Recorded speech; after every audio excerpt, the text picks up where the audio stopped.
Bug dans la matrice, objets qui disparaissent. Pour la petite histoire, mon meilleur ami, J, et moi avons vécu ensemble pendant environ 3 ou 4 ans. Nous sommes pratiquement frères, nous vivons en face l'un de l'autre depuis notre naissance. Nous plaisantons beaucoup, nous parlons mal, nous nous faisons des farces, mais il y a des moments où nous sommes sérieux et nous ne nous mentons jamais en dehors des blagues et des farces. Il ne s'agissait absolument pas d'une farce ou d'une blague, car cela n'aurait eu aucun sens et n'aurait pas été drôle. Et pour être honnête, cela aurait été assez difficile à réaliser pour un résultat nul. Nous vivons donc dans une maison de banlieue typique en Californie, au nord de la baie de San Francisco, rien d'étrange dans la maison ou dans la région. J'ai la chambre principale et il vit dans la pièce avant de la maison, ce qui signifie qu'il utilise la salle de bain des invités et doit y aller à pied depuis sa chambre. C'est un week-end en milieu de matinée et il se prépare à aller à son magasin. Je sors de ma chambre, je me dirige vers sa salle de bain, à environ 6 mètres, et nous parlons pendant qu'il met ses chaussures. Il va mettre sa chaussure gauche mais doit s'accrocher à quelque chose parce qu'il a un gros ventre.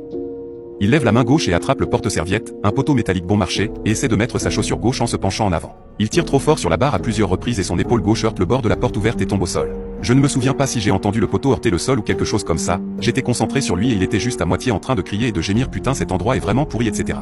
Il se relève lentement du sol et après que j'ai fini de rire et de me moquer de lui il cherche autour de lui le porte-serviette qu'il a arraché du mur et je le vois devenir de plus en plus confus toutes les quelques secondes. Finalement, je lui demande s'il va le réparer et il me répond que oui, mais que je ne sais pas où est le porte-serviette. Je suis un peu incrédule devant sa stupidité et je lui dis que c'est derrière la porte. Mec, de quoi tu parles? Remarquez que je le regardais tout le temps, il n'a fait que se relever entre sa chute et sa recherche. Il m'invite à regarder et c'est une minuscule salle de bain avec rien dedans. Il traitait la maison comme un hôtel, donc tout ce qu'il avait été une serviette et une brosse à dents et d'autres petites choses dans les armoires. Je jette un coup d'œil et tout ce que je vois, c'est la bouche d'aération au sol derrière la porte et rien d'autre. La tringle n'était plus là, elle avait disparu. Il n'y avait pas de fissure, pas de trou, j'ai essayé de soulever le couvercle de la bouche d'aération mais il était scellé au plancher et le conduit était trop petit et tournait trop vite pour qu'une tige puisse y tomber. Pourtant, il a ouvert les armoires, regardé dans la baignoire, vérifié des endroits qui n'avaient aucun sens, simplement parce que ce qui venait de se produire n'avait aucun sens. Comme des gens normaux, nous avons simplement haussé les épaules et nous nous sommes dit que c'était l'une de ces fois où l'on laisse tomber une petite vie ou quelque chose et qu'on ne la retrouve jamais ou qu'elle se retrouve dans l'aspirateur. Mais j'y pense encore aujourd'hui et je ne peux pas expliquer ce qui est arrivé à cette tige de métal d'1 mètre qui semblait avoir cessé d'exister. Je sais que j'ai fait ce post long, mais je pense qu'il est important pour les lecteurs de comprendre à quel point il aurait été impossible que cette chose disparaisse simplement.